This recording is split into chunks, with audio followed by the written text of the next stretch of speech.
രാജസ്ഥാന്റെ ഹൃദയഭാഗമായ ഉദയപൂരിലെ നീലത്തടാകങ്ങൾക്കും കൊട്ടാരങ്ങൾക്കും മുകളിൽ ആകാശത്തോളം ഉയരത്തിൽ നിൽക്കുന്ന ഒരു വെളുത്ത വിസ്മയമുണ്ട് സജ്ജൻഗഡ് കോട്ട.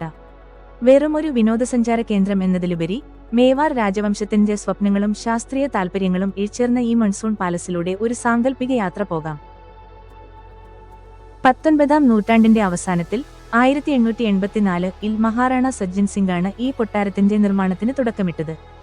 അദ്ദേഹത്തിന് ഇതൊരു വെറും വിശ്രമകേന്ദ്രം മാത്രമായിരുന്നില്ല.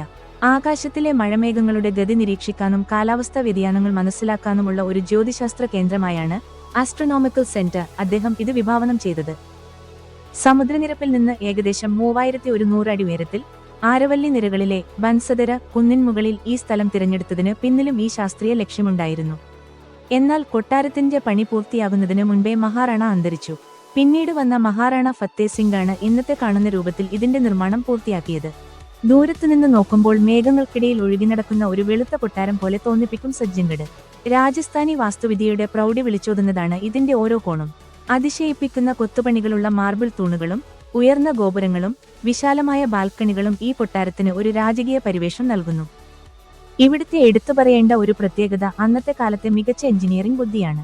മലമുകളിൽ ജലക്ഷാമം നേരിടാതിരിക്കാൻ അതിശയിപ്പിക്കുന്ന മഴവെള്ള സംഭരണ സംവിധാനം റെയിൻ വാട്ടർ ഹാർവെസ്റ്റിംഗ് ഇവിടെ ഒരുക്കിയിരുന്നു. ഏകദേശം 2 ലക്ഷത്തോളം ലിറ്റർ വെള്ളം ശേഖരിക്കാൻ ശേഷിയുള്ള ഭൂഗർഭ ടാങ്കുകൾ ഇന്നും ഇവിടെ കേടുകൂടാതെ നിൽക്കുന്നത് പഴയകാലത്തെ സാങ്കേതിക തികവിന്റെ അടയാളമാണ്. ലോകമെമ്പാടുമുള്ള സിനിമാ പ്രേമികൾക്ക് സജ്ജൻഗഡ് സുപരിചിതമായത് 1983-ലാണ്. വിഖ്യാത ജെയിംസ് ബോണ്ട് ചിത്രമായ ഒക്ടോപസി യുടെ ചിത്രീകരണം ഇവിടെ നടന്നതോടെ ഈ കോട്ട ആഗോള ശ്രദ്ധ നേടി. സിനിമയിൽ വില്ലനായ കമാൽ ഖാന്റെ നിഗൂഢമായ വസതിയായിട്ടാണ് ഈ കൊട്ടാരം പ്രത്യക്ഷപ്പെടുന്നത്. ഇന്നും ഈ കോട്ട കാണാനെത്തുന്നവരിൽ പകുതിപേരും ആ ബോണ്ട് സിനിമയുടെ ഓർമ്മകൾ തേടിയെത്തുന്നവരാണ്. കോട്ടയുടെ താഴെയുള്ള പ്രദേശം സമൃദ്ധമായ വന്യജീവി സങ്കേതമാണ് സജ്ജൻഗഡ് വൈൽഡ് ലൈഫ് സാങ്ച്വറി. പണ്ട് രാജാക്കന്മാരുടെ വേട്ടയാടൽ കേന്ദ്രമായിരുന്ന ഇവിടം ഇന്ന് പക്ഷികളുടെയും മൃഗങ്ങളുടെയും അഭയസ്ഥാനമാണ്. കോട്ടയിലേക്കുള്ള വളഞ്ഞുപുളഞ്ഞ റോഡിലൂടെ മുകളിലേക്ക് പോകുമ്പോൾ താഴെ ഉദയപൂർ നഗരം ഒരു കൊച്ചു ചിത്രം പോലെ തെളിഞ്ഞുവരും.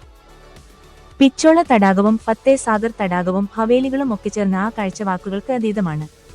നിങ്ങൾ ഇവിടം സന്ദർശിക്കുന്നുണ്ടെങ്കിൽ വൈകുന്നേരങ്ങൾ തിരഞ്ഞെടുക്കുന്നതാണ് ഏറ്റവും ഉചിതം. അസ്തമയ സൂര്യന്റെ പൊൻകിരണങ്ങൾ മാർബിൾ ചുവരുകളിൽ തട്ടി പ്രതിഫലിക്കുമ്പോൾ കോട്ടയ്ക്ക് ഒരു പ്രത്യേക ചൈതന്യമാണ്.